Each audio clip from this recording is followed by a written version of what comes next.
The Never Gets Old podcast, the podcast of all we love in TV, movies, music, and comics, with your hosts, Mac Jackson and Nick Narrow.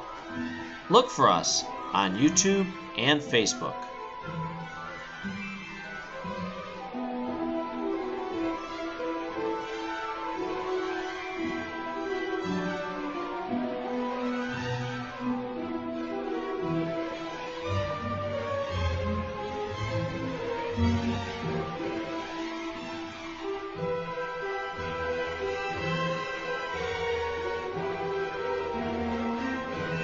Hello and welcome everybody to the Never Gets Old podcast. I'm Nick Narrow. And I'm Mac Jackson. So let's catch up. First, how was your gig? I put out the last episode the week of your I guess it was your most recent gig, unless you've had another one. Oh, at Cookies, yeah. Oh, it was good, you know. Nothing exciting? Not really. No, just, Standard?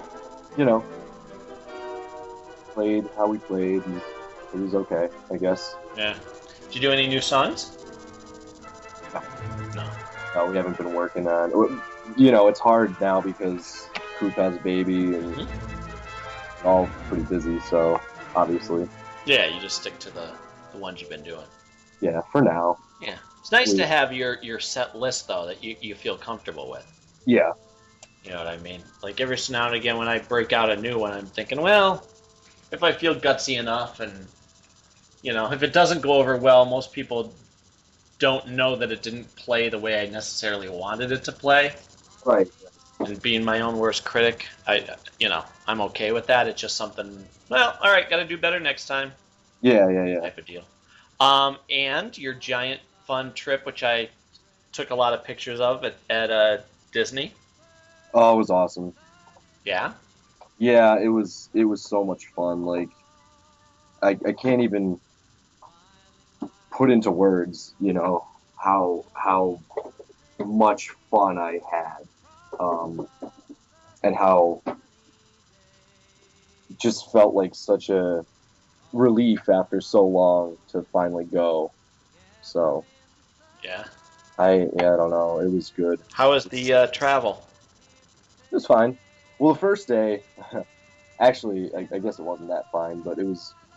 The first day, I left overnight to go to Myrtle Beach, and my plan was, you know, to hopefully get home early from work, take care of a couple things that I needed to take care of, and then go home and get like 6 to 5 hours of sleep before I left, but that didn't happen. I ended up only sleeping like maybe 3 or 4 hours or something like that, but I still wanted to get going at midnight. That was my plan, and so that I could drive overnight because there's way less traffic, and it just turns out better usually. So I got going at 12, and I had a case of 5 Hour Energy, and I bought a couple of Red Bulls too, just in case, just to keep me awake. Sure. And everything was fine for the first couple hours, and then started getting around like Virginia, Washington, D.C. area, and I started feeling a little sleepy, so I just kept pounding Red Bull, and whenever I stopped, I got one, and eventually, like, it was raining when I was midway through the trip, and I mean, there wasn't a lot of traffic, so it wasn't a big deal. Like, people weren't driving crazy or anything. I wasn't driving crazy. But it was just, you know, it was an annoyance more than anything. You know, just kind of a pain in the butt. Yeah. So it was raining and stuff, and then I was about 3 or so hours away from Myrtle Beach, where my friend Corey lives, and I was like, I feel like I'm gonna die right now. The next place I stop for gas or to go to the bathroom and whatever, I'm gonna see if I can like take a 20-minute nap or a half-hour nap or something like that. Especially since it was like raining and whatever, so it wasn't like that rain usually helps me sleep. Um, so I tried, and I was like, I reclined my seat all the way back, and I tried to get as comfortable as possible. And I sat there for like 5 minutes with my eyes closed, and it felt like an eternity. And my body was just like, no, no, you can't do You this. have Red Bull and you know. Yeah, it was like, nope, not allowed. I don't care if you feel like it. You're just not going to sleep. So, all right, fine. So I just got back on the road and finally got there. But then when I was an hour away from Myrtle Beach, maybe a little less, like roughly an hour, um, I was driving through one of the towns that's around there, and just going normal, going with traffic and watching the speed limits and stuff like that. And all of a sudden, I see flashing lights behind me, and I'm like, "Oh, I wonder who they're chasing." And it turned out they were chasing me, and I was like, "What the heck?" So I pull over, and the cop gets out, and he's like, "Oh yeah, I clocked you going almost 40 in a 25-mile-an-hour zone." And I was like, what? Where was their 25-mile-an-hour zone? He's like, oh, back there. And I was like, oh, what the heck? There was no, like, literally, there's no posted 25-mile-an-hour area. Yeah, and usually when it is, it's not for very long. Right. And, but I was, like, the thing is, the cars around me, in front and back of me, were going the same speed I was. No. And the last speed that I had seen was, like, 35 miles an hour, so I just kept going roughly that speed. Sure. So basically, he gave me a ticket for speeding or whatever, and like that was the beginning of my trip. I got a speeding ticket for no reason, and my friends and his family were like, "Yeah, it was probably a BS ticket. It's just a speed trap, and they saw you with a GPS in your window and your out-of-state license plate, so they hit you up for it." And I was angry. But I got unpacked when I got there, and it took me probably like an hour and a half to fall asleep because I was still coming down from the Red Bull and all of that stuff. But eventually, I got to sleep, I got rest, and from then on, the trip was excellent. How much did they pop you for? Like $80. Yeah, all right. He was like, normally this ticket would be like $200 or so, I don't know. Yeah, they always I say didn't sound like he was really a jerk, which I mean they are for doing that, Sure. but he was pretty nice. But the thing is, I told him like I've just been driving for like 9 hours, maybe a little bit longer than that. I'm just this far away. I didn't see a sign that said 25 miles an hour at all, and I thought he was going to let me go with a warning, but he didn't at all. They wanted their money. That's why they pulled me over. So Did you get any points? no. Good. Then, $80 here. Leave me alone. You know. Still, that was $80 I don't want to give away. Right. I'm going to at some point, but You're gonna what? I haven't paid it. I'm going to at some point, but I haven't yet. Yeah. Yeah, I saw the pictures. Yeah, you like Harry Potter, right? I love Harry Potter, yeah. Okay, then I saw some of your pictures where you were. Boy, if I were into Harry Potter, that would have been heaven for me. It was, oh man, hold on. Yep. It was amazing. Like, for a long time, I was really hesitant about the fact that it was in Universal and stuff like that, because the last time I was in Universal, I didn't have a good experience. I thought everything seemed cheesy, and the production values were not as good as Disney's and all that stuff. Right. I was just let down by the experience. So, I mean, I heard a lot of people saying that the Harry Potter park, the area of the park, was amazing and so cool and stuff like that. And, I knew I was going to like it because I like Harry Potter so much. He's right up there with Indy for me. Wow. He might be... He's in my top 5, probably number 3 if I had to make a list of top 5 heroes. But yeah, the books are amazing. I don't know if you ever read them, but they're really, really good. You're not really into fantasy or anything like that, so I can understand if you might not necessarily enjoy them as much, but they're more accessible than Lord of the Rings, if that means anything. But Yeah. I'm going off on a tangent here, but I just want to say it real quick. For a story that was essentially a children's story, um, it's I mean, it grew and matured throughout the books. First of all, it never just stayed like childish or anything like that. But even so, the first book, the first couple books, when he is like a child, are not childish. You know, like in the way that like a Dr. Seuss book could be. Sure, sure. I'm trying to think of some other like childish novels. You White know, Fang is a good example that always, even though they're kids, White Fang. oh It's adventure. That's you're taking an innocent kid and throwing them.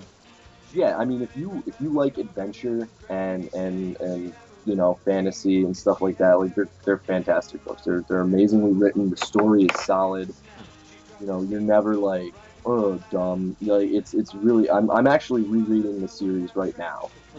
I'm on the second book.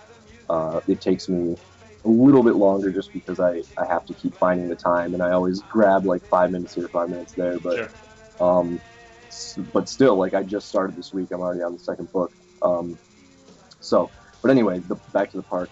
So people were like, "It's so good, it's so cool," but like I have such a standard for theme parks because I've been to Disney so many times, and I was at Universal, when I was younger, and it was, I mean, that could just be nostalgia in my young eyes, but I feel like the attractions were a little bit better because when I was younger, and there was the King Kong ride and Back to the Future and Jaws and all that stuff.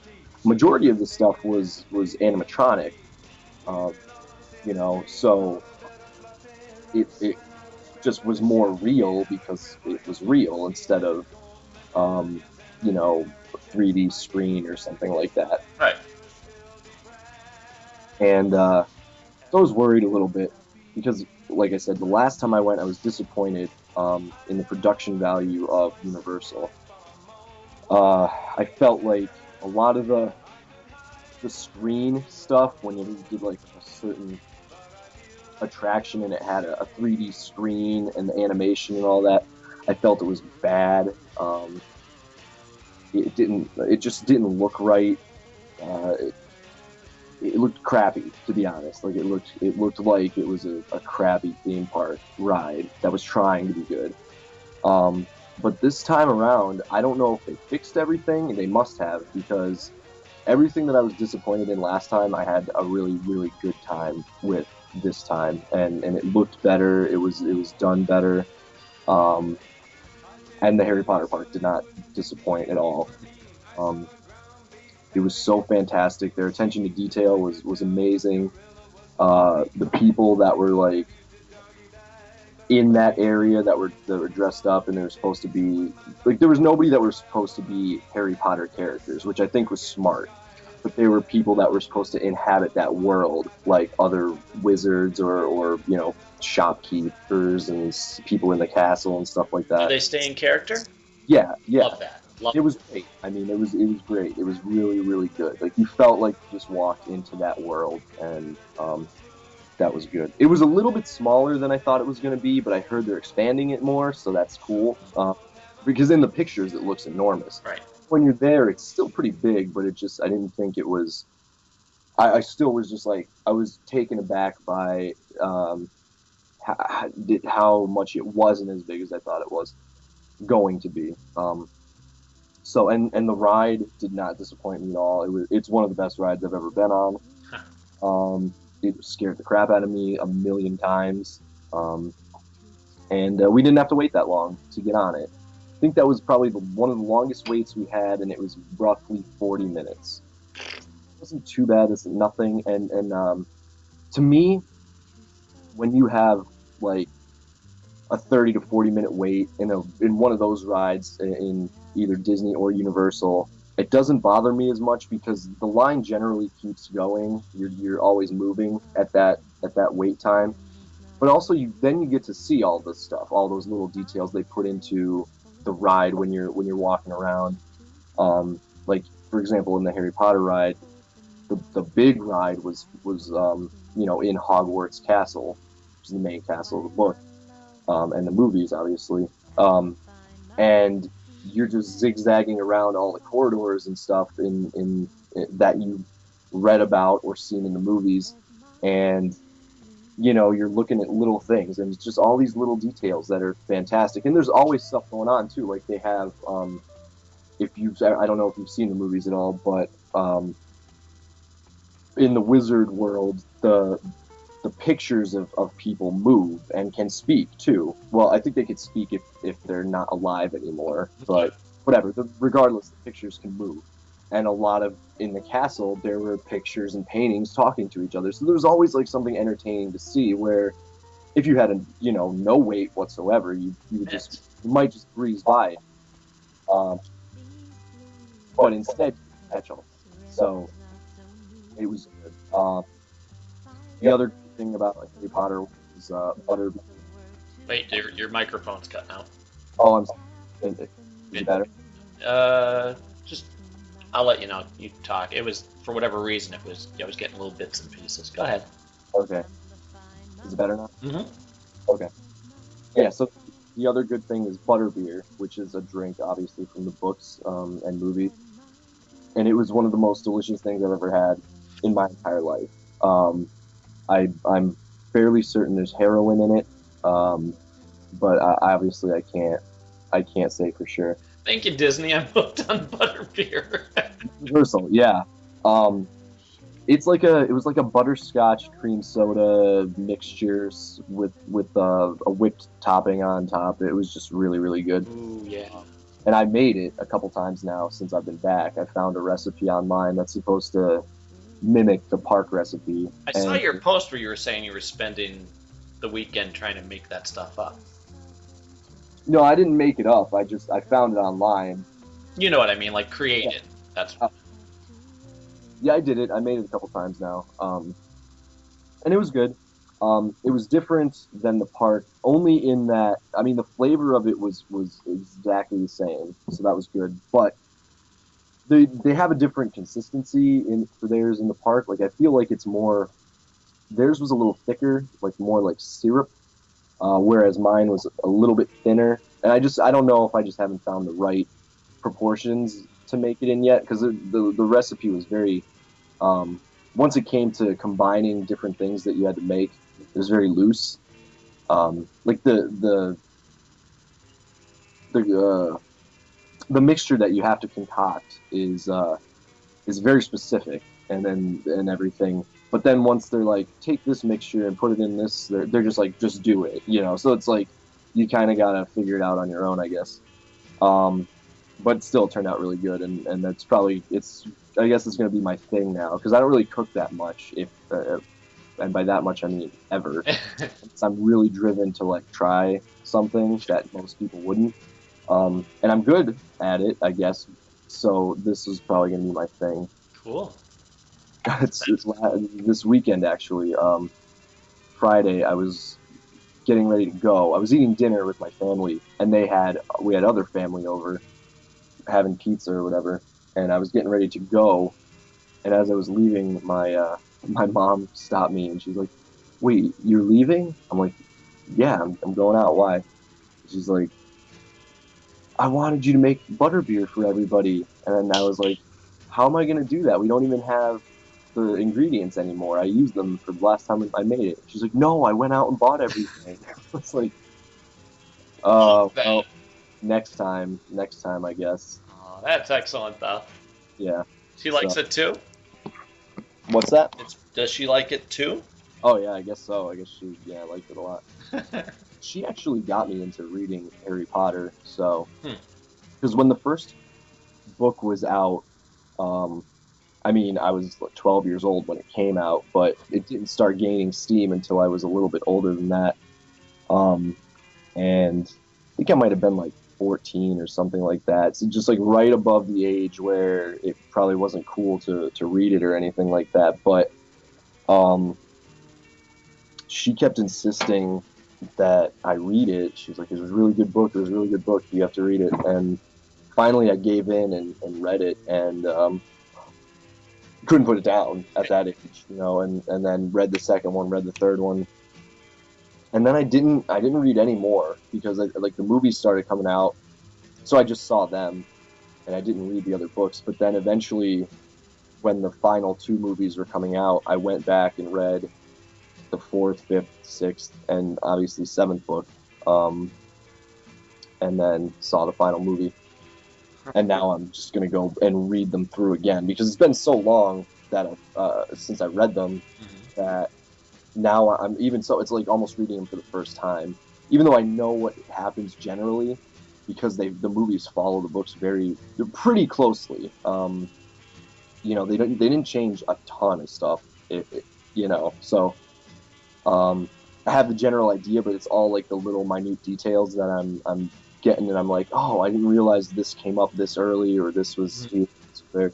And not only that, but like I read the books so divorced from each other, one at a time instead of like right in a row. I just kind of want to get that experience and feel of having that whole story in my head, like at once. Yeah. Yeah, I'm kind of on a little Harry Potter kick since coming back. Love that. I started to watch. They had it on TV. Oh, and this is the hard part. When they show it on ABC or whatever, you're gonna watch a 2-hour movie for 4 hours just because of they have to. Oh, you watch 2 minutes of the movie. Here's another commercial. Right. And I couldn't get through it, and it wasn't the movie's fault. It was just I needed to sleep, and I was frustrated with just as you get back into it, they throw another commercial in. Like if I see another Volkswagen commercial when they're just entering the castle for the first time, I'm just like, I'm done. I can't. I'll borrow the movies or something because I was, I enjoyed it. It's fun, and you could see the mythology building just from the first movie. Yeah, and I mean, the wonderful thing about the books and the movie as well is it's one of the things I love about the way good stories work are there's an established mythology, and they don't make excuses or over explain or try to like shove understanding down your throat. They treat you, and these books do as well, for what were essentially children's books, treat you with the respect and sort of like they give you enough information but leave you hanging just a little bit so you're interested, but it never makes an excuse for not understanding. In fact, it's part of the enjoyment is you're along for the ride with Harry the whole time because he's never known about this stuff, so you don't know about this stuff. You're learning with him as he learns, and you're figuring it out, and you feel involved, and that's like, even like I said, at I'm 27 years old now, and I'm rereading the books and just enjoying every second, going like, oh cool, that's when I forgot that's how that happened, or this character, or things like that. It's engaging in a way I feel like not a lot of books are, and they, there are times where anything, books, TV, whatever, gets a lot of praise that I don't know if it's worthy of. Sure. But this isn't one of those times. This is worthy of all of the acclaim and money and whatever else gets thrown its way. She's J.K. Rowling was very passionate about the story and the books and the characters, and you can just tell, the way she writes. She doesn't try to emulate, Tolkien or anything like so many fantasy writers do, to whether that ends up being a good thing or a bad thing, but she gives adequate detail. She's good with words. You never feel lost. It's just, they're good. I mean, I would suggest reading them to Mikey if you like, at least the first couple books or whatever. He's probably going to be at that age where it's good. But the thing about watching them on TV, I wanted to say while you were saying it, is you lose the immersion of yes. Some movies it doesn't matter, like it won't really matter. if it cuts to a commercial, you just hop right back in or whatever. But like a movie like Harry Potter, like I could watch it on TV. I've seen it a million times now, and it's just like it would just be something to be on. Like if I really wanted to watch it, I'd throw the DVD on and just watch it. But Sure. like I could throw it on TV and just be like, okay, whatever, okay, cool, it's that part. It doesn't matter. I've seen it a million times. But if you're gonna watch it for the first time, like it's a movie you will get drawn into. But if something just comes and goes, bam, oh, we're done for right now, like you lose that immersion of that world, and then you're kind of like, ugh. And yeah, the first movie is a 2.5 hour movie, so yeah, it's going to be 3.5 to 4 hours on TV or something like that. That's an investment. I got as far as him picking out his wand, and then they went to a commercial, and I thought, you know what? I'm just, I can't. That's so early in the movie, too. Like, And that was an hour and a half into it. Oh, wow. This is what I'm saying. Like, every 2 seconds there was a commercial, and I just thought, it's ruining the enjoyment, and I want to give this a fair chance, because I would love to be passionate about a new show. Like what we were saying about anything sci-fi or anything like that. And I think about the ones that are still meaningful to me and will be for the rest of my life. It's that locked mythology. We've said that before. Quantum Leap, Back to the Future, Highlander. There is a boundary of mythology that they can't go past. You know what I mean? They have rules. Yeah. And Harry Potter seems like it's that type of. I mean, that's a whole different world too. Yeah. You know. And the one of the things about Harry Potter, to me, in my opinion, is it's very much like the original Star Wars trilogy in that it's not about. Whereas the original Star Wars trilogy wasn't about the science fiction of it. It was about the characters. And this is akin to that. They inhabit this fantastical world that's amazing and well thought out, well drawn out, and it has to be in order for it to seem real. But the story isn't about the magic. It's about these characters and their growth throughout the series, learning, having an actual character arc. I mean, and I've said it a million times. That's one of my favorite things about stories is character growth and learning and a well drawn out arc. And unlike George Lucas, who claims that there was always going to be 3 movies and he had these ideas and whatever, from the first book you can tell she had I would love to see her notes on these books, because you can see just little pieces of things from the first book that end up being super important in the final throes of the story, that you're just like, she had to have a massive outline written for every single character, for every little thing, for every, like, it was all important. But it was like, and stuff was just throwaway stuff sometimes, but and I don't think she went like, ooh, I'm gonna read my book and go, this is important for the next thing. Like, it was definitely set there, but just was laying in wait. It was I was thinking about that this past week, coincidentally, because while you're gone, I'm writing down little notes of things I want to talk to you about. Because I'm like, ooh, this is important. Ooh, he'll love this. Ooh, because it has been a busy month and a half as far as the world of entertainment and us with our personal lives and all. But on that point exactly, for whatever reason, I thought, what show has done that beautifully, and I don't think any other show ever has. Stargate, SG-1, and I guess the other shows connected to it, but in particular for me, again, rewatching it, I'm still picking up on things that you go, oh, that was a throwaway line. Like, I'm thinking of a scene where they walk in to say, hey, what are you doing? Oh, I'm just working on blah, blah, blah, blah, blah. And You're not really even paying attention, because that's not what you're waiting to see. Okay, whatever, you're working on that. Let's get to what the conversation is. But 3 seasons later, that comes to fruition. And, and in most cases, they had done that little, it's a throwaway line, you think, or, like, oh, that machinery that they recovered from planet blah, blah, blah. Okay, well, it served its purpose. I guess we'll never see it again. No, logically, our team would bring it back and try to recycle it with our own technology to make a new ship or something. And they don't ever come out and specifically say that, but in the background you'll see guys working on something, but you're not supposed to pay attention to it. Right. And then another season you go, oh, that all meant something, holy crap. And I'm not even catching a lot of this until I watch it. Like you said, you go back and you see it again and you start to see they were brilliant to do that, because even the writers hoped that would pan out.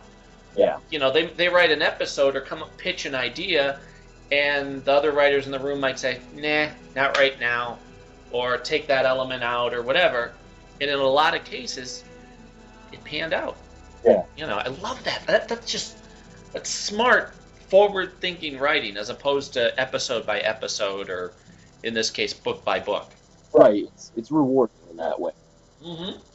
Yeah, it's a nice reward for us who care and follow. I just actually was talking about this last night. We went out for Mara's birthday. It was yesterday. Yeah, I wished her A couple happy of birthday. friends were out, and they were talking about the Thor movie. I didn't see the sequel yet. You didn't see it? No. It's good. I've heard it's fantastic. Yeah, it's really well done. And again, I'm so surprised with Thor because it's one of those, you know, it works on paper, but I was super skeptical about it working in film, and it works. They made it work. They made me, man. It's not hammy, you know, when it could have been so cheesy and you know, and it's not. They've done a really great job with it.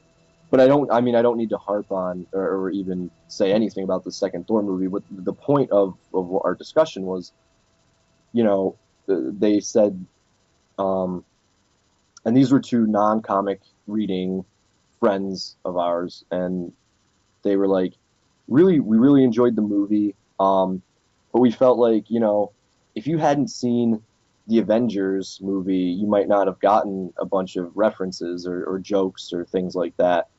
And it's true, you know, they say that even in, you know, Iron Man 3, Right. for example, or now, and I'm sure in Captain America 2 and all this other stuff, like, if you haven't seen Avengers and the original Captain America movie, you're going to be lost.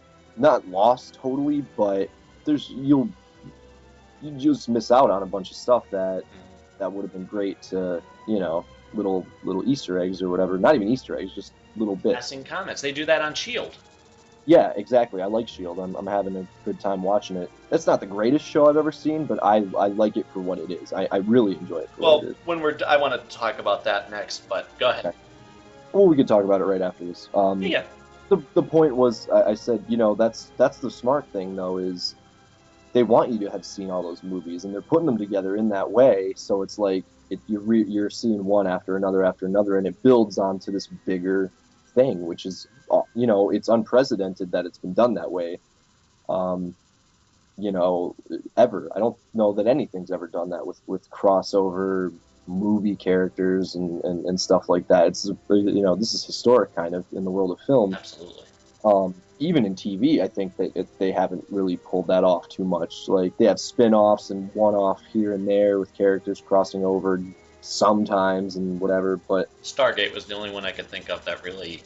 I think a lot of, like, the CSI shows sometimes do it, but again, they're CSI shows, Yeah, you know, yeah. it's things like that, but, you know, it's really cool, and you can watch the movies without having seen other stuff, but to get the full experience, it's like, you got to start with Iron Man 1 and work your way all the way up and buy movies and see them all, or see them in theaters or whatever, but you got to see them. And at least they're not doing it and it's not a worthwhile experience. The movies are very good. And the more knowledge you have with them, it makes them even better. Right. And I'm really excited about that. And yeah, Thor was very good. There are 2 after-credit scenes, just so you know, to stay. There's one mid-credit scene and one after-credit scene. Both are very good. Very, very interesting. I'm stuff. hoping to see it next weekend. I was supposed to see it last weekend, but Joe, who I usually go see this with, had said, yeah, hey, he called me, hey, you want to go? I'm like, yeah. He's like, good, I'm taking my son Gregory. And then we picked a time. It would have been after we would have podcast. So I'm like, all right, great. I'm excited. I cleared it with the family. And then I sent him a text. I'm like, okay, I haven't heard from you. Are we meeting there or not? He's like, oh, Gregory decided he doesn't want to go. I'm like, well, tell him too bad. You got other people now, waiting to go. So we'll see if next weekend he's up for it. Because he's already seen it, but he wants to see it again.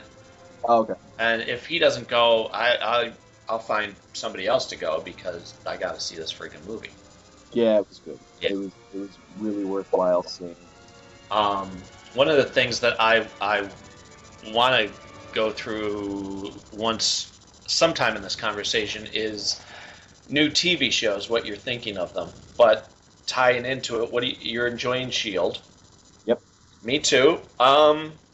Yeah, you got me hooked on that one website, Comic Alliance. Okay. That's one of my now go-to things because you had mentioned it, so I went there and it's fun. Well, there's a guy who writes reviews for every episode of S.H.I.E.L.D. Okay. And I don't agree with a lot of what he says. Sometimes he has a point. It's called Secret Agents of Something because his biggest gripe is the lack of establishing the dynamic between them all. Yeah. Well, I agreed with that up until not this past week's episode, but the episode before that with it was called like Fitz or something where it was FZZT. Yeah. Do you know the one I'm talking about? Yeah. I love that episode. Cindy's been watching it after me, but I said, you have to. This is the one where I feel it's all come together. Like they finally have their act together. Yeah, is that the one that's mostly about that girl Sky? Simmons. Oh, it's Fitz and Simmons. Okay. Right, and where they're finding the bodies floating.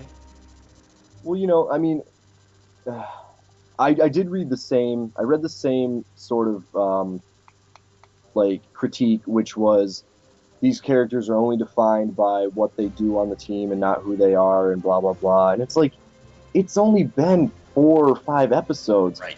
Give it a little bit of time to grow. They're in this show for the long run. Right. They made the first couple episodes were, action oriented, so that you get in, you're excited. Like, it's not an HBO TV show right now. Even so, if you watch Boardwalk Empire and Game of Thrones and all this other stuff, you don't get huge character development in the first episode or the second episode. You're just learning about these people, and I feel like S.H.I.E.L.D. is doing it a lot more subtly. You kind of understand who these people are, but what are you going to get, like, on primetime ABC? What is it, on 8 o'clock at night even? Right. It's like pretty early. Yep. They're going to go and boom, here's Coulson's entire backstory in 5 minutes, and here's why he does what he does. No, there's a mystery to the show. It's going to grow. It's going to take some time. And like I just said, that it's a long-run show. They want this show to go on concurrently with the movies for as long as they go. If not, I'm sure they're hoping for even longer than that. But that's the idea behind the show, and I feel like that's such a nitpick. I for agree. how well done most of the stuff on the show is, that, like, that didn't even occur to me. Like, I didn't even think, like, man, I want to know who these characters are right off the bat, or I can't be invested. Like, that. Yeah. That's so fanboyish to me and nitpicky, and it's just that, like, let's just tear it down right from the start. Because why? The other side of it would have been, oh, they're too talky now. Yes. There's not enough action. Well, then, Like, why didn't I haven't read one thing about how well done the special effects are on the show. I'm never questioning, like, or going, like, that was crappy CGI or something like that. Like, I think it's all really well done. It is. It really is. And if for some reason it's like can't be super great, they hide it well with darker scenes and stuff like that or whatever. But it's it's good. I don't. Well, I mean, it's not one of the greatest shows I've ever seen, but it's really entertaining in lieu of a lot of other stuff that that is now off the air or whatever. I agree. And in And that episode, it's aggravating. the thing that really was the turning point for me was, well, I love the fact that it was a virus from those firemen that touched the helmet during the rescue mission of New York.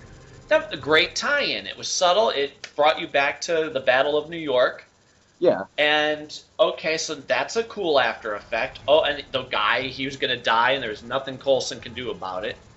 And he sits with them and gives them some reassuring words based on personal experience. Yeah. That moment was beautiful.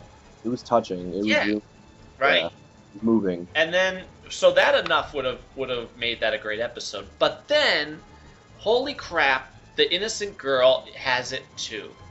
And everything they try, I mean, once they got back on that plane, the second half of that episode was a whole nother level of, yep, you've hit your stride now. There's no more, like, I cared about her and Fitz and Simmons, the way they react together, more than I ever had up until that point.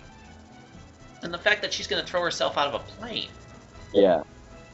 Well, and the funny thing about that episode was when it got time for Coulson sat down with that guy, and that was it. I thought at that point the episode was over.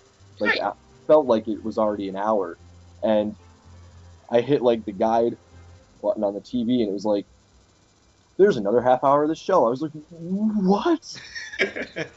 Like, there's no way there's still a half hour. But yeah, and then it jumped into that, and that was great. And what's even better about that having happened is that it spilled over into this past week's episode, and it'll probably keep going because now the guy's name is Simmons, right? And the girl, I thought he was Fitz and she was Simmons. she's Simmons and he's Fitz, whichever. Yeah, whatever. Guy, you know, he feels insecure now and all that other, like, it is building this character relationships, like the way people are asking for, and they'll get over it, I'm guessing. That's what I'm hoping for, is people's, and that's why I don't read a lot of reviews and stuff. You know, I make my own decisions, and once I make my decision, I do it one of two ways. Like, this way, I make my decision and find my enjoyment, and then I'll see what people have been saying or what they say, because it's not going to really change how I feel. Sure. It might make me aggravated that other people don't feel that way and might, I think, are stupid for feeling the way they feel or whatever. But then I just like to read and see what sort of arguments there would be. Or if I just really don't know about something, then I'll go and search out some reviews and see what people say. Sure. And I like the fact that the little trader, that she got caught early. They didn't have that be drawn out for too much longer, and you knew she was hiding something, and oh boy, and now they're like, yeah, okay, we'll forgive you, but you're wearing this bracelet now. Yeah. And we're monitoring every single thing you do. I thought that was excellent. Yeah. And we got to see Nick Fury. What? We got to see Nick Fury. When? The end of episode 2, the bonus scene. Every episode they give you, like, right before the credits, they give you one more scene.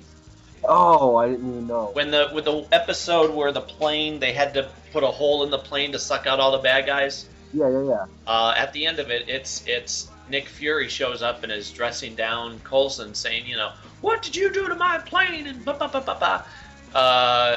very Samuel Jackson, and giving him a face full. And in the end, he's like, I'll let you go back and watch it, but he's like, what, you're gonna put a fish tank in here? I don't think so. You get this plane exactly back the way it was, or else you're carrying this operation out of a bus. And he leaves, and it shows Coulson talking to his microphone, going, "All right, Nick's the fish tank."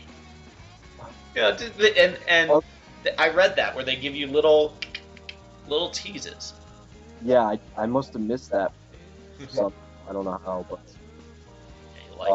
that's cool. I'm glad Sam Jackson made a cameo, and I hope that they do cameos with characters from the movies as well, because that would.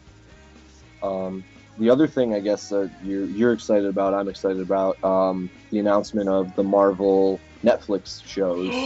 Yes, holy crap, yes, I've been posting it on our website. Which, yeah. Is that brilliant, or is that, I gotta say, way to go, Marvel. That was the perfect thing you could have done, because once you have the rights to Daredevil, I'm like, what? Don't sit on it. Daredevil is such a great character. Yeah, and honestly, I was worried about them doing a movie. A show is the perfect avenue for Daredevil. Right? It's better than a quick 2-hour judgmental movie. Right. I think it's what, 16 episodes a season.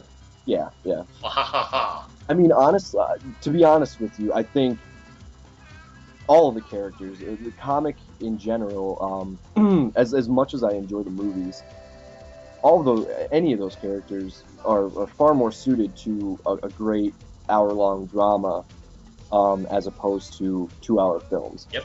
I would have loved to have a weekly Captain America series. Every season focuses on a threat of some kind, and then move, and same with Thor, same with Iron Man. But I know, you're not necessarily always going to get A-list actors to play those characters on a TV show, whatever. That's fine. I get why it has a quicker and much bigger return with movies than versus TV shows. Right. I understand the business decisions. I understand why it was done, and like I said, I think that they're all very well done, and I'm happy about them. But they could be suited better for TV, but especially with what I guess I'll say B-list characters like Daredevil and See, I think the others might be B-list, but they've really gotten Daredevil up, I'd say. I mean, in the world of comics, to call Daredevil B-list hurts me because he's such an important character. I think it's the best written Marvel book at the moment. It's between that and Hawkeye for me, but yeah. Right. But yeah, so those characters, the street level. There you go. Are the show. I mean, they're gonna have to try really hard for it to be poor. Yes. And I hope it's a little bit more adult than childish. I mean, Shield is they're not pulling a lot of punches. I mean, they know they have their limits, obviously, but they dance along some lines where I'm just like, I didn't expect that, which is what you should do. I mean, that's what you can hope for. And I can see all these shows being just like that, except you're going to get heroes, and hopefully a lot of villains you wouldn't necessarily see, and stuff like that. But it could be great, and I'm really, really hoping for it. I mean, between you and me, I'm the guy who, out of all the heroes, I prefer the street level. I don't know if it's because they're more like us type of deal, or it's more believable to watch them physically deal with it as opposed to blasting something out of their eyes or hands, or same thing. Like, that's Batman's my favorite because he's a human. Yeah, I don't know if it's not. I don't think it's about believability for me, because you're already in an unbelievable world.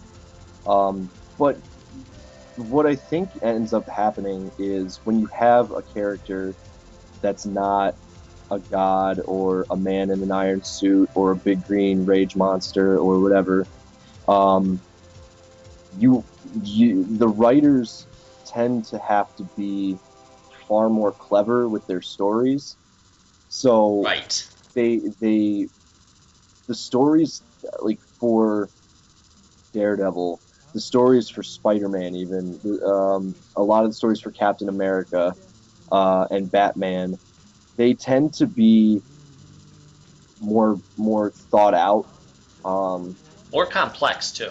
Right, and they always tend to get better writers on those books as a result of it, out of necessity, for creating compelling stories. So I think that might be what draws me in, is just the idea that the stories are usually better, a little bit more complex, a little bit more brainy, if I'm going to use a word like that. Like I said, out of necessity. I mean, Hawkeye is one of the best books on the market right now, and he has zero powers. Actually, he's just a guy who's really good at marksmanship. You know, like he trained himself to be that good. But like, you know, like I was just saying about Potter, it's not about the world, it's about the character, and that's, you know, that's what a lot of those books tend to tend to become. You know, they're about the character more than about the thing. Sometimes it's about the thing, you know, about the villain and about what's going on. But even so, when all that stuff is going on, it's still about the character as well. Right. Like, to me, that makes them stronger. That gives them legs and a longer lifespan. Um, and Daredevil has always been that way, and I feel like that's why he's so strong of a character. And if anything's going to push him to A-list, it'll be a show like this if it's really well done, and it follows in the footsteps of the book. Yeah, it's the one that everybody's out of the bunch. It's Daredevil, Power Man, Iron Fist, and Jessica Jones. Yeah. They're doing 16 episodes each, and then they're going to do a Defenders where they come together as a team.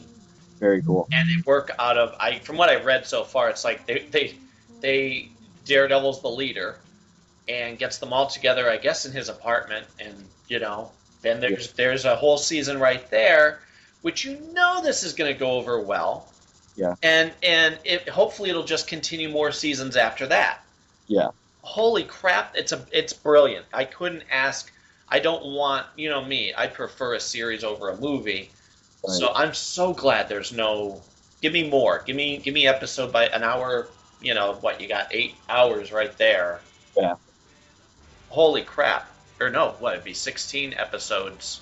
So that's an hour each. Holy crap! Yeah. And everybody, I guess they were like, "Who you most excited to see?" And Daredevil was like, "Yeah, of course." Yeah. But I think all those characters are interesting in their own way. Jessica Jones, I'm not. I mean, I've read a ton of stuff with her in it. Sure. But it was always like New Avengers and things like that. And to me, it was always she was either Luke Cage's girlfriend or Luke Cage's wife. Like, I never got a real good sense of her as an actual character. Yeah, she's the one I'm kind of worried about because apparently she used to have powers. They've, you know, what do they call it? Retconned her, where they said, well, she used to be an Avenger. She used to be called, I don't know, Gem Girl or Sapphire Chick or, you know. Yeah, I forget what she was some sort of stone of some kind. Yeah, and then now she's just normal. She's a private investigator. Well, yeah, in the books, the idea was that she just quit being a superhero. She still has powers, but she just didn't want to be a superhero anymore, so she turned into a private investigator. And, worked alongside Luke Cage with the Heroes for Hire and stuff like that, until they got married and had a child, which is where they're at right now. But Luke Cage is not in a lot of books that he used to be in almost every book I was reading. I know. Through, which was, again, like, I like the character, so it's not an issue. But I didn't like him enough to just go and be like, I want to read a Luke Cage book, so I have to go buy this book so I can read Luke Cage. Right. But yeah, he was in like everything from like with Dark Reign to like when Siege was going on, and then Thunderbolts. Yeah, well, yeah, he's in Thunderbolts now, I think, but I don't read Thunderbolts. I should. I've heard it was really good, but no, his character is really interesting. They've done a lot of interesting things with him, and if they're gonna steal from the books, they should, because there's a lot of cool stuff and dramatic stuff you could do with him. But otherwise, he's dangerous because he falls into that Superman Hulk league where he has unbreakable skin. So how do you hurt the guy? And what's the real danger? You have to get real creative with Luke Cage. But again, writers have done it in Marvel where I didn't think it was boring and I didn't think, it fell short. So hopefully they can transition that into TV. Yeah, like I said, the Jessica Jones I think is the only one that I'd be quote unquote worried about, but I have faith in this whole 16 episode arc of hers. Yeah. It'll be great. I have no worry, honest to God. Just as excited for Iron Fist as I am for Daredevil though too, because one of the cool thing about these 4 characters who are all related is that in their separate shows, each show could have a very distinct feel. Yes. Like, for example, Iron Fist could be a very heavily martial arts related show, about the mythology behind the Iron Fist and that character and all this history, plus a whole bunch of, action and karate and all this stuff people really enjoy. Jessica Jones could be a detective story because, but harboring obviously superpowers and this, again, backstory as to why she decided not to be a superhero anymore and all that other interesting stuff. Luke Cage is going to be the brawler show, like a real street. Could be pretty gritty if they want to take it that way. This guy who has all this power and just kind of wants to clean up his neighborhood. Really, like that's really what he's just trying to do, is protect his area, the place that he grew up, the place that he relates to. And then Daredevil could be, everything, a little bit of everything with some Ally McBeal in it. Like that's how that could be. There's going to be 4 distinctly Marvel but different type shows. And they can also, I'm sure they'll reference each other too. Yeah, of course. Like I'm sure it's not going to be the first time they meet is in Defenders. I'm sure they'll maybe make a cameo. They're going to be fighting hopefully Marvel villains too. Yeah, I don't see why they wouldn't. And apparently they're going to reference the movies. Yeah, yeah, of course they have to. I love that. And somebody, I guess, said that the idea of having the Spider-Man stuff crossover with the Avengers and the movies isn't out of the realm of possibilities. Yeah. Like in the future. We've already said that. Why wouldn't it's a no-lose situation. Right. Just sign a contract and get it done, even if it's a quick cameo. Yeah, I'd love to be in those boardrooms and listen to the reasons why they don't want to do it. Mm-hmm. I think I'd walk away angry. Yeah, I mean, if I was just a guy who had nothing to lose, sitting in those boardrooms, just being like, why? Explain it to me. Why can you not do this? In what world is it gonna harm your business to do this? I want exact reasons. Let's write on the chalkboard, here's the good and here's the bad. Yeah. Start listing them. Yeah.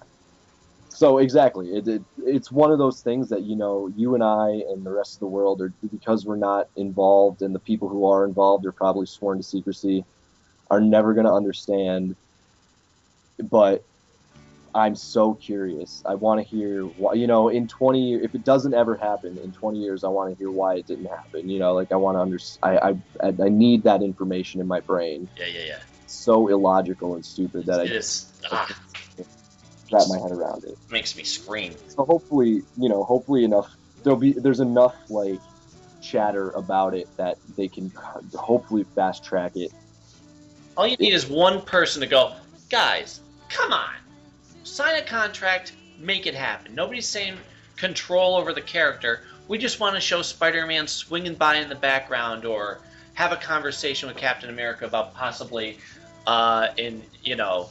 joining the Avengers. That's it. Yeah. That's what you have to. Or, hey, guess what? We're monitoring this kid who's swinging through with, web shooters. Yeah. There you go. Thank you. Move it. The same thing with the X-Men. Come on, just. I mean, at least Wolverine at the very. Speaking of those two things, did you see the new Captain America trailer? Yes, I sent it to you. Okay. Yeah, I'd already seen it when you sent it to me. Oh, love it. I've watched it like so many times now. I know. I love it. What about, all the guys in my barbershop quartet are dead, so I'm not doing anything. Yeah. I'm so pumped for that.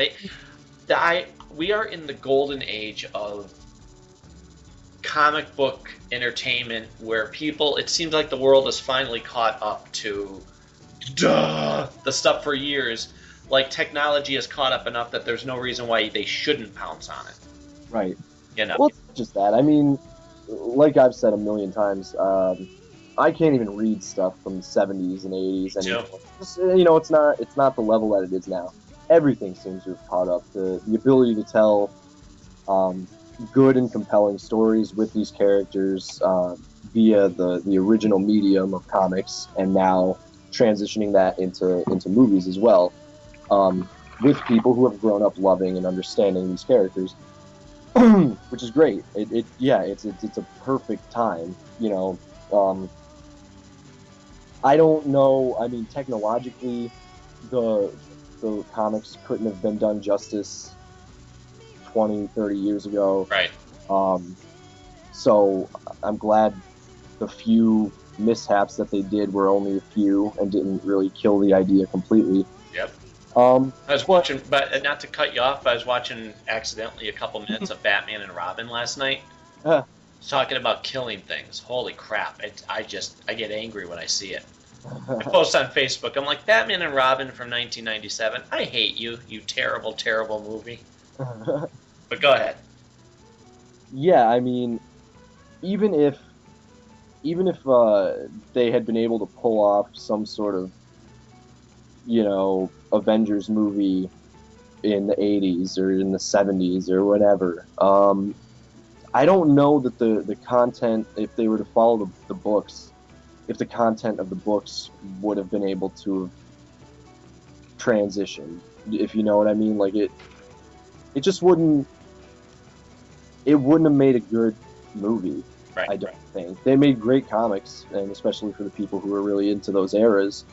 I think they could have done street level shows. I mean, like Spider-Man, and that's why he was the first once the technology rolled around. When the first Spider-Man movie come out, 2000, is that when it was?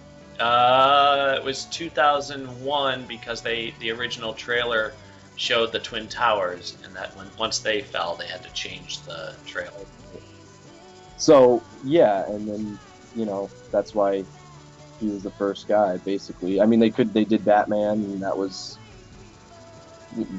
well, I mean, whether you like those movies or not, that was what they could do with them, basically. Right. He was the only guy. So I don't know. I mean, it's all transitioned, and I think with the times very well. Right. And the movies showcase that, and the comics showcase that as well. Have you been watching any new shows? I mean, this season, anything to opinion on? I've been watching not a ton. I mean, around this time of the year, maybe it's not even just this time of the year, but The Voice is on right now. And Mara likes it. I like it. I'm not going to try to hide behind anybody else, blame anyone for liking the show. But my parents watch it, and we all watch it together. So I mean, that's like a bunch of hours of the week, basically devoted to this one singing show that we really like. And then I watch Shield. Been watching The Walking Dead. I think this season is really good. Oh yeah. I'm not really sure what everybody's issues with the other seasons are. I keep reading all this like nonsense about, The Walking Dead has sucked until this season, and it's like, yeah, really, you didn't say that at the time. If you think that The Walking Dead has sucked at any point in this, the whole run of the show, then you don't really get or understand what The Walking Dead is about. Right. I feel like, I mean, I'm glad, again, like, that this show and the books have gotten the acclaim that they have. I think they deserve it. Yep.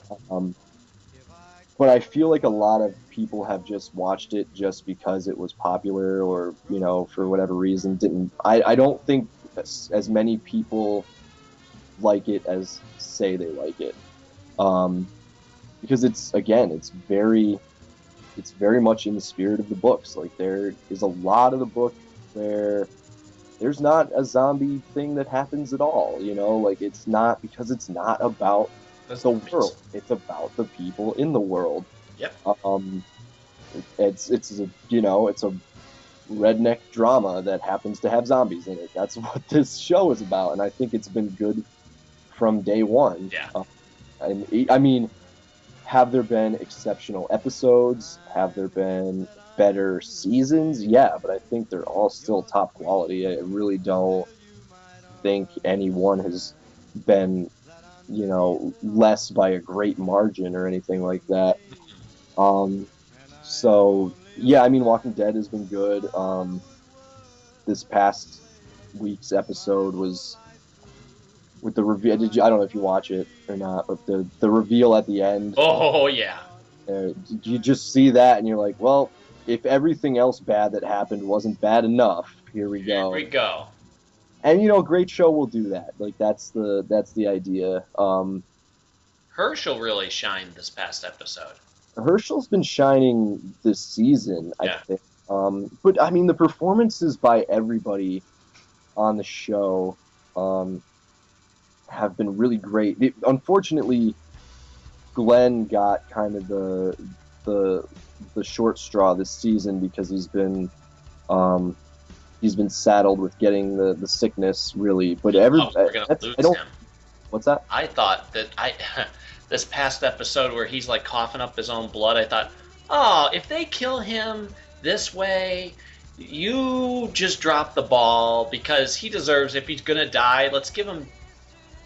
Give him a heroic a heroic death scene of some kind. But I was literally sitting there while that scene was going on, and I was screaming at the top of my lungs, "If you kill Glenn right now, I'm done with this show." I'm done with the show. I mean, mostly for that reason. If he got like a worthwhile death on the show for a valid reason or whatever, like even a tragic death would have had right. some emotion. But had he got, oh, I got the sniffles and I'm dead now. Yeah. Ugh.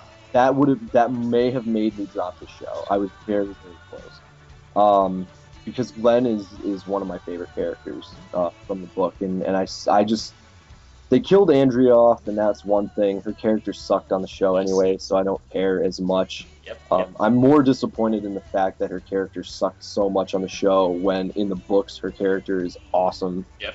But Glenn and Rick are very, very close to the books. I'd say 85% from the book, you know, if I were to rate them on a scale. Yep.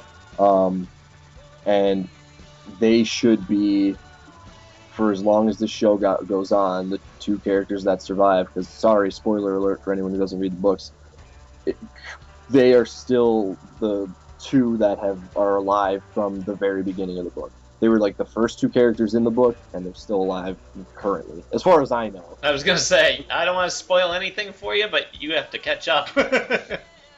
Okay. There's stuff that happens. I'm not saying anything, but there's dramatic changes. Well, okay. So, but I mean, as far as I've gotten, and way, way further than the show has gotten, they're still alive. And so was Andrea. Right. Again, up until at least where I was. I think book 17 is the last, because I get them as the collected instead of... Sure. Issue by issue. Yeah, I'm pretty sure it's 17. Yeah, I gotta catch up anyway. But yeah. So I mean, that show is really good. As far as other shows I'm watching currently, like, I have watched none of Boardwalk at all this season. I know you don't watch it anyway, but I just didn't. The last season was really, really good, and there was no reason for me to not watch Boardwalk Empire. I just happened not to watch it. It started when Dexter and Breaking Bad were ending. There were still a couple episodes left. So I had to pick what I wanted to watch, and I just never ended up catching up with Boardwalk. so I haven't watched it at all. It might be over for all I know this season, but and then I heard from other people that it just wasn't as good this season. So eventually I'll get around to watching it, but I haven't been in the mood. But HBO also has right now the final season of Eastbound and Down. Right. I've watched all of that. I like that show a lot. It's an acquired taste. I don't know that you would like it. Probably not. But I think it's very good and very funny. And then also right after that is this new show called Hello Ladies. Okay.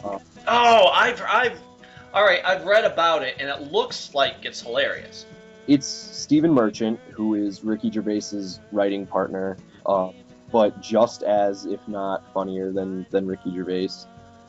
Very much in the style of that, awkward British humor, like, The British Office and all the other Gervais shows. It's just like that, but obviously starring Merchant instead of Gervais. Gervais doesn't even make a cameo, which is bold and I think is a good move. Let the show stand on its own two legs. At least so far. Again, he hasn't so far, and it's about 6 or so episodes in. But it's very funny if you like that odd like brand of humor, that awkward British, self-deprecating, kind of almost makes you hurt on the inside for how bad you feel for these characters, and the things that they do to self-destruct just about. They putting their foot in their mouth all the time, and they want something so bad that they push too hard, and then everything backfires on them. It's always that kind of humor, and I love it. I think it's great because it's so real. People do it all the time, and it's real. It's just really, really funny. There's not a through line of a narrative. It's very episodic, for the most part. They're related, but it's loosely, I guess, unless I'm just missing an overarching plot. But I'll catch it one of these times. What's that? I'll catch it one of these times, because that's one that I saw and I'm like, all right, I don't get that channel, but I think I'd really enjoy it. I suggest it to people if they haven't been catching it, because again, like, HBO will do these shows. They'll do the little half-hour drama comedy shows or whatever, and they don't push them. Really, they just hope that they get good word of mouth. Mm-hmm. So I want to be that guy giving the good word of mouth, because I haven't heard anybody talking about it really. And I love Ricky Gervais and Stephen Merchant. I think they're brilliantly funny. They're so quick and so smart, that I think that they should be able to work for the rest of their lives easily. So there's that, and then the other show that I've been watching, I watched a little bit of Ray Donovan when it started. I thought it was good. Liv Schreiber's really good. What's his name? Angelina Jolie's dad, Jon Voight. Yep. He was really good on the show. Everybody else was good. But like, Dexter was ending and Breaking Bad, and I just didn't get all the way through it. But after that show, there's a new show called Masters of Sex, which is on Showtime, and it's about Masters and Johnson, the two original scientists and doctors who studied sex, and tried to figure out things that people never knew, and debunk myths about sex and all that stuff. And it's a very, very good show. Obviously there is a bunch of sex in it, but it's about more than that. You learn about these historical characters, which is another thing I like about the show, is that it's based in history, obviously, with, I'm sure, a bunch of flair added for dramatic effect and stuff like that. But it's a very, very well acted show. The main star of the show is Michael Sheen, I want to say. Okay. He's a very good actor. He's in Frost Nixon. He's been in a ton of other stuff. He's a British guy. And then also Lizzie Kaplan, who I've adored for many things that she's been on. She's very good too, and everybody else is fantastic on that show too. Very, very good. And that's basically it. I mean, I've been catching Turtles here and there. I've been catching, Oh, but they're so weird with their schedule. Like I know. one week it won't be on, and then the next week it'll be on, and then But it's still just as excellent as it's ever been. yeah, yeah. Hasn't And missed a step, at least it's that. At least it's right? consistently good. I just am disappointed. Like I just want to watch it, so Yeah. I don't know. Well, I'll tell you, I've been dying to tell you for months now. You know who the funniest turtle for me is? So, Donatello. yeah, The guy who does his voice, the timing, the way they write him, he's a great reactionary. yeah, You know, he grabbed my face, Mikey. Like that. You know, he's got that very can't control his emotions type of thing. You know, yeah. and his sarcasm is pitch perfect too. Well, the guy who does the voice of Donatello on the current show did the voice of Raphael Right. on the original show. He's also done a ton of voices. He's a very amazing voice actor. His name's Rob Paulson. Yeah. He did Yakko on Pinky and the Brain. He did, or I'm sorry, not he did Yakko on Animaniacs. He did Pinky on Pinky and the Brain. He did just a ton of voices. You hear him every once in a while in the DC Batman superhero, the DC 2, Batman 2, DC superheroes. He was the Riddler, like, and you just, like, every time I hear a character and I hear his voice. Which Batman show? The Lego Batman 2. Oh, okay. Yeah. He did the voice of the Riddler. And yeah, he's just awesome. He's such a cool guy. He has a podcast called Talking Tunes where he has a bunch of voice actors on all the time. It's worthwhile to I would listen love that. to stuff. I would love that stuff. Yeah, definitely check it out. It's good. But I've always loved Donatello because he was always the funniest to me because he always was sarcastic but also smart about it. Right. In the movies, he's the funniest one in my opinion. His jokes and his sarcasm are always, like you just said, pitch perfect. He wasn't really funny in the original cartoon, but I liked him because he was smart. Sure. Where Michelangelo is funny, goofy, he's smart, and that's why I've always liked Donatello. And yeah, I'm excited about this show because he's almost like the main character, and I don't know if it's because like they gave it to Rob Paulson because he's like the established voice actor, and the other guys are just like, they're actors and they're famous actors, but like they've never really done voices before. But yeah, he's like, they give him a lot of time, which Him and Leonardo seem to be the front runners as far as story arcs. Weird because I mean, most of the time people's favorite turtle is Raphael. I always thought Michelangelo because he's so in your face. He's like the Mickey Dolans of the Turtles, and yeah, a little bit of that goes a long way for me. But I mean, through my life, it's always been people crapping on Donatello, saying Raphael was their favorite. And then, as I got a little bit older, other people that I enjoyed being around liked Donatello, and and now a lot of kids do. Like it's hard for me to find Donatello stuff in the store.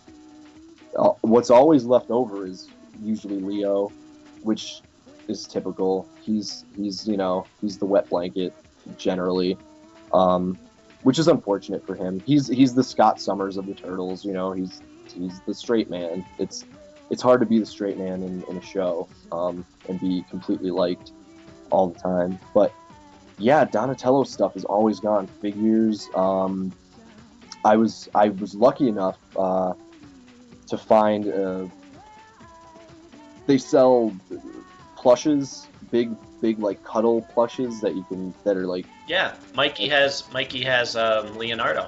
Okay. And it looks just like the animated exactly version.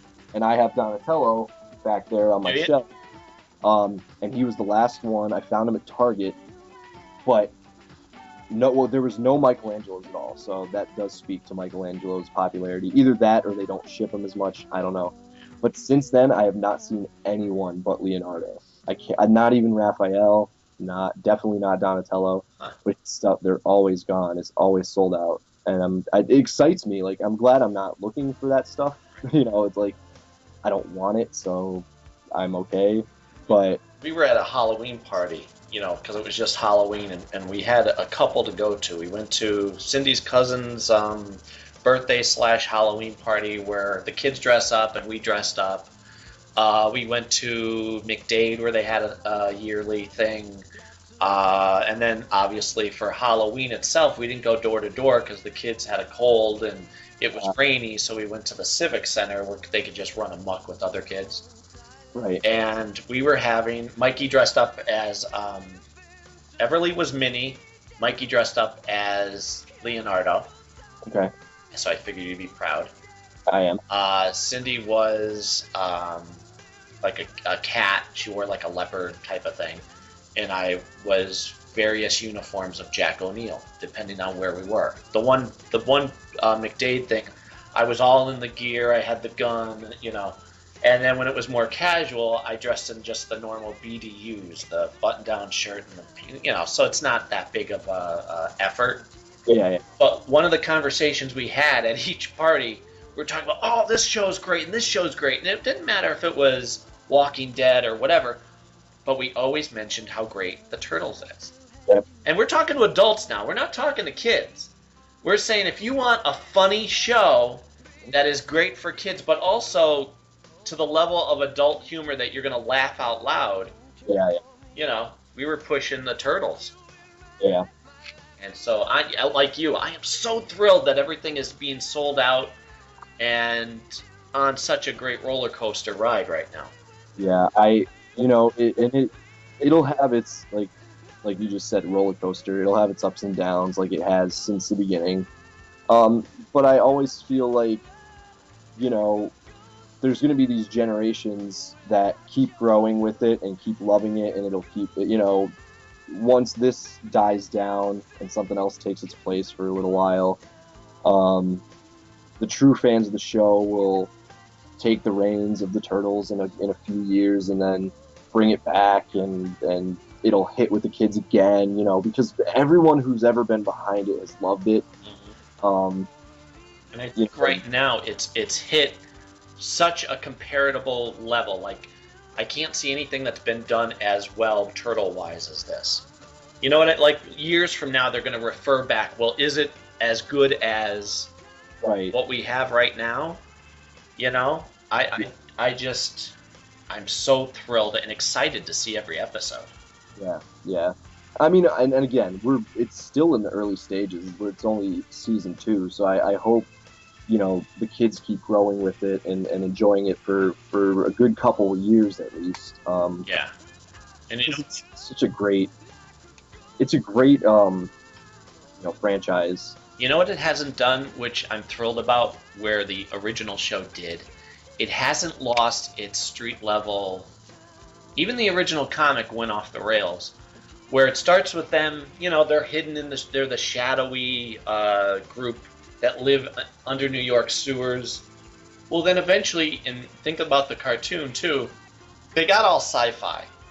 Yeah. After the first 4 episodes of the original show, they're fighting the Krang and they're fighting in the Technodrome, and then you lost that shadowy underworld type of feel. Where this show, you're able to go into that world, but they still live in the sewers. You still feel like they're going to fight somebody in the back alley. Right. Well, the brilliant. What's awesome, and I think, like, the people who are in control of comics currently and the show currently have all of these influences to pull from. The movies, the old show, the 2000 show, the old comics, like all these, and they've meshed them together concurrently in a really great way. So it's like there is the elements of sci-fi which were always there, always present in the Turtles, and then there's the elements of ninja, which are obviously the basis for the Turtles, and all this stuff, and it's living harmoniously alongside each other. The books, I feel, are a little more adult than the show, obviously, for very obvious reasons. but they're running alongside each other at a really consistently great way.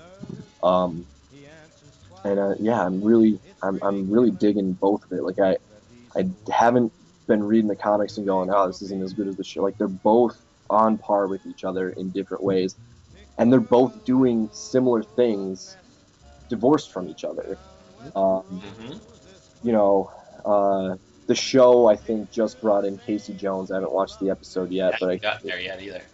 I think they're bringing him in or they just brought him in recently, and they're doing a couple different things with characters, but it's still like they're chugging along at a very similar path of introducing stuff and you know, like you said, keeping it grounded while still having the spirit of everything in it, like all of it mixed. They just brought in Bebop and Rocksteady into the books. Did they? I do it in the show, but they just did it in the book in a really interesting and completely organic way. And yeah, that's one thing I've said a million times about this this franchise to begin with. Everything on the show and in the book is from something else that has already been done with the Turtles, but none of it feels forced. Well, have you? The current storylines, it all feels like it's done organically, Right. and with a reason, with a purpose. And they're taking their time. Yeah, it's so good. Yeah, I'm just really happy about it. I can't say enough stuff. I mean, if you who listen to this are fans of the Turtles, this is as good a time as any to be one. And if you like them as much as I do, and you're not reading the book or watching the show or both, you have no excuse. You should be doing both of those things. And I'll tell you, I don't know if you've read the comic book that's based on the show. No. Do it. Holy crap, do it. Because it's not lighthearted, oh, it's just for kids. They do such an excellent job of, basically it's the stories between the episodes. Yeah. So things that, like the first episode, it's Donatello going to a junkyard to look for a part to make the walkie-talkies work. Right. Like that type of thing. And it has that funny, quick-hearted spirit that is just done. So I'm behind on the actual series. Right now I can't think of what the current arc is called, but it's City War or something. City Fall. Okay, I'm dying to get into that. But wow, the one that's related to the actual series is just as good. You know, and it's cutting through all the, I guess the build that you would have to get to where, like, the normal series had to start from scratch. Whereas this one, you get to jump right in, and the humor's there. Like, you get all the personalities. Yeah. Where I feel like the ongoing series is now starting to take more of their personality cue from the animated series that we love. You know, I'll tell you about my list of things that I'm enjoying TV-wise. Let me think. Oh, you haven't watched Sleepy Hollow, have you? No, but I'm supposed to. Oh, actually, I'm sorry. There's one Go ahead. show I'm not even going to talk a lot about it. I just want to say that I was cajoled into watching it, sort of, and I was hesitant, but it's so funny. New Girl with Zooey Deschanel. Uh-huh. That show is hysterical. I laugh uncontrollably at that show. I watched the 2 seasons that are on Netflix, and you got to catch the newest season on TV. Hopefully they have it on demand. But I've been watching that. Super funny. If you like Zooey Deschanel, she's adorable in it, as she is throughout everything she's in. But it's really, really funny. Fred Goss, who we've talked about, who I always ramble on about from his shows, he's directing it. Who's that? Fred Goss. He directs New Girl? Uh-huh. Okay, well, there you go. Yeah. I love it. It's really funny. Yeah, we watched the first season and then thought, okay, and just haven't gone back to it since. I mean, not that we're against it or anything, but I Yeah. figure I'll catch it at some point. I can see that. You know. It's also a little, like, it's more relatable to me because I'm of the age of the characters than you, and I'm not single, but I'm technically single because I'm not married. So Yeah. there's that. But yeah, it's funny. It's really funny. But yeah, Sleepy Hollow is one of those shows that I almost dropped. Cindy kind of got away from it. But you know what? It's keeping me going. I really like it. Basically, it's back during the Revolutionary War. Ichabod Crane went up against a giant, massive Bane-like soldier and chopped its head off. Okay. But while he was doing that, it caught him with the axe, and they both quote-unquote died. Well, now he wakes up present day, and so has the Headless Horseman. And basically, the Headless Horseman is one of the four horsemen of the apocalypse. Okay. And he's apparently death. And their bloodline had intertwined because when they fell both in death, their blood mixed. So when one wakes up, the other one woke up. Okay. Because Ichabod Crane's wife turned out to be a witch, and she put a spell on him to bring him back to life. It sounds very complicated, but it paid off. It sounds a little convoluted right off the bat. Right, and from that, I'm thinking, oh God, I don't think, and I think a lot of people have said that, I don't really know how much of this I'm going to care enough about to keep watching, blah, it's good. I thought I was going to drop it, but the past episode, I'm like, no, I still want to see what happens. Yep. I don't know for how long, but so far I'm loving it. I have I can't complain. So I'm watching that. Arrow this season has gotten so much better than it was. Remember how I was saying the first season? Yeah, it's good. It's a little bit too much One Tree Hill. Right. They've gotten rid of that. Okay. It's very action-packed. They're not holding back on... He's not called the Hood anymore. They're actually calling him Arrow, which they're on their way to, I guess, calling him Green Arrow officially. Let me think. I mean, they have Black Canary in it now, who is excellent, and they've tied her into it in an exquisite way. Barry Allen, as you know, is going to be in it very soon.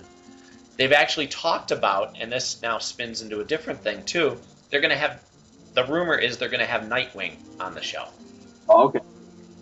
Holy crap. And the rumor is in Batman vs. Superman, they're going to have Nightwing in it, as well as possibly Wonder Woman. Right. And the actor who they're talking about for being the front runner for Nightwing, I don't know anything about his acting, but I don't know if you've seen the picture of the guy. He's in some vampire show. Anyway, doesn't look facially enough like Nightwing. He looks like he's and here's where I show my ignorance, because I can't tell what he is. If he's got American Indian in him, or Hawaiian or something, but he doesn't look like Dick Grayson when you think of Dick Grayson. So I don't know if he'll get the part, but I'm excited that they're going to have Nightwing in it. Yeah, that's really cool. Right? Because that makes sense. If we're going to see Batman who's been around for a while, great. You can have Nightwing. You can have Robin. Like, we don't have to build right from the beginning. Let's see some Nightwing. Yeah, for the Marvel movies, it's fine to do the origins like they've done, because they haven't had a lot of Captain America movies, or they haven't had, there's never an Iron Man movie, there was never a Thor movie. Fine, but everyone knows about Batman. Yeah, how many times do we have to see his origin again? No, you don't. It just did. You don't need it. Like, let's skip ahead and get to the good stuff with Nightwing, and have him have his time to shine. Yeah. So if he's going to be on Arrow and in the movie, it's brilliant. Arrow has gotten, like I said, so much better. Let me think of what else. Other shows. Hawaii Five-0 is limping along. For me, the only thing that really keeps it worth tuning into is the relationship between McGarrett and Dano. Okay. That's the only thing that makes it, keeps me tuning in. Let's see, CSI is still good. Of course, they're not using Grissom like they should. He's not on it. He's still an executive producer, but they don't bother to utilize him. So that's a whole different rant I think I've mentioned in the past. Yeah. I'm trying to think of what else. I'm sure I'll think of let's get to the animated stuff. Beware the Batman. Have you been keeping up on it? No. Okay. Catch it. It's excellent. Didn't they cancel it? They didn't. Well, that's the thing. Nobody freaking knows. They said no, it's on hiatus until January. Okay. But I heard cancellation, but I wasn't sure. Which would make you say, why? They yanked it. Yeah. For no reason. I mean, it's not like the ratings are bad. It's Batman, for the love of God. Yeah. It's some schmuck who's running the WB, apparently, who goes, you know what? I think it's the same guy who pulled Young Justice from us. Okay. Doesn't matter how well it's doing, doesn't matter how many people love it. I just don't feel like showing it right now. Yeah, it doesn't make a whole lot of sense, really, does it? I would like to hear some official word on, they said, I guess somebody did a Twitter thing. They said, I guess it was the actor who does the voice. He said, nope, January. It's coming back in January. But there hasn't been a word from, the powers that be. Yeah. Well, thing is, they never need to tell us. You know what I mean? They don't care. They're not gonna. Unless you have someone who, if someone's running it who loves it, then they'll go out of their way to explain or whatever, but generally if they don't need to tell you, they're not going to tell you. Yeah, which just shows a lack of care about your audience. Yeah, absolutely. I mean, especially, I think it's just because, they look at it as it's for kids, and kids aren't going to know one way or the other. They don't care. Which is untrue. They do. But if adults care that much, screw them. They're adults. They shouldn't be watching cartoons. That's kind of that's to show you why those people shouldn't be in charge of that. Exactly. But unfortunately, they are. We'll see. I mean, I'll wait until we hear something officially. In the meantime, what a stupid move.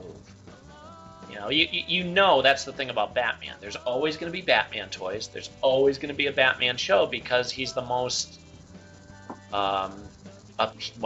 appealing.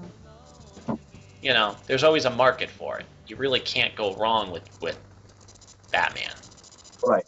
So for them to just, and by the way, when you do catch up on this show, it is so excellent. From a show that I thought, I don't know what they're doing, I hope they don't mess it up. Well, they have made it brilliant. Good. You care about the characters. There's a arc that they're building on. You care about Katana, who has always been in the comics just a black character. Right. They've given her great personality. You actually empathize with her. I think, on the Batman realm, you'll be very proud of me. I have beat Batman Arkham Asylum. Oh, good. Yeah. And have now moved on to Arkham City, which I've been very consistent with playing. You know how I tell you I have my little couple weeks here, couple weeks there, once or twice a year. I've been just hammering away at this, and I'm loving it. Well, I want to ask you what you got but we're gonna have to probably make it as short as possible. Because I have bowling to go to. But yeah. So what'd you think of the first game? Yeah. Love it. Love it. Was pleasantly, I guess, surprised that there was no point in this game where I just wanted to throw the remote against the wall. Especially the end with the Joker where he, veins himself up and you're supposed to fight him, and they kind of lay it out where, okay, you just have to be patient. He comes down, he swings at you, avoid that, wait for him to jump back up on the thing, but fight some guys and then use the cable to yank him down again. Yeah. And then eventually it just, it wasn't hard. No. It just, all right, and then you're like, oh, it's over. Yep, you just figure out the pattern and then... I'm like, okay, the game's over now? Holy crap, okay. And apparently I found the code where you can change his outfits. Okay. And it's a free code, but I don't know if I have to be linked up to Xbox Live to make it activate. I heard the boop boop when I put in the code, but it doesn't give me the option to change like Not it's supposed to. Let you change it from, say, the outfit in the game to the animated or Batman Beyond or... You should be able to do it from one of the screens, like one of the options menus. Yeah, it wouldn't let me yet. Oh, that's weird. Yeah, I'm hoping to get the antenna that I can connect it to my router, so then I can do the live thing. I'm thinking maybe that's what it is. Yeah, maybe. Yeah, you might need a patch or something. Because I got to do the, they give you, hey, you want to be Catwoman? Hey, you want to be Robin? Well, you can't until you log on to Xbox Live. Right. So yeah, it might be that. Okay. In the meantime, while we haven't done a podcast, I got the Lego Marvel Superheroes game. And it's amazing. Really? It's so good. I mean, I love the Lego games anyway. I've talked so much about it, about all of them.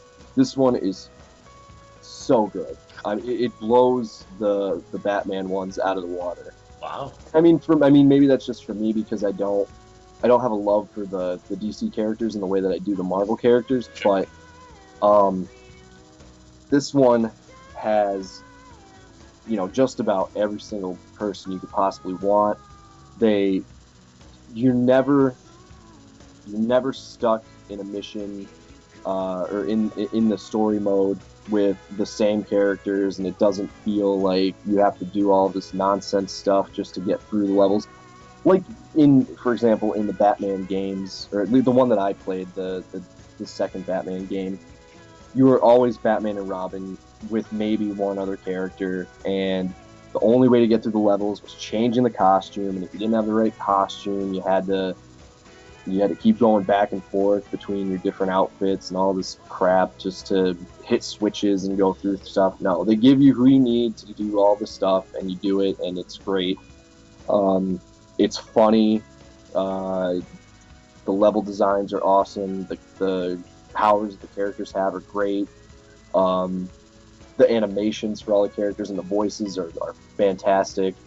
It's so good. And then you have the Shield helicarrier where you start is enormous. You go inside of it and run around, and that's where you get like all your goodies and stuff like that. And then to get to New York City, where most of the game takes place, you have to skydive off of the helicarrier, and you get all the little Lego studs, and you're just like falling through the air. It's so cool.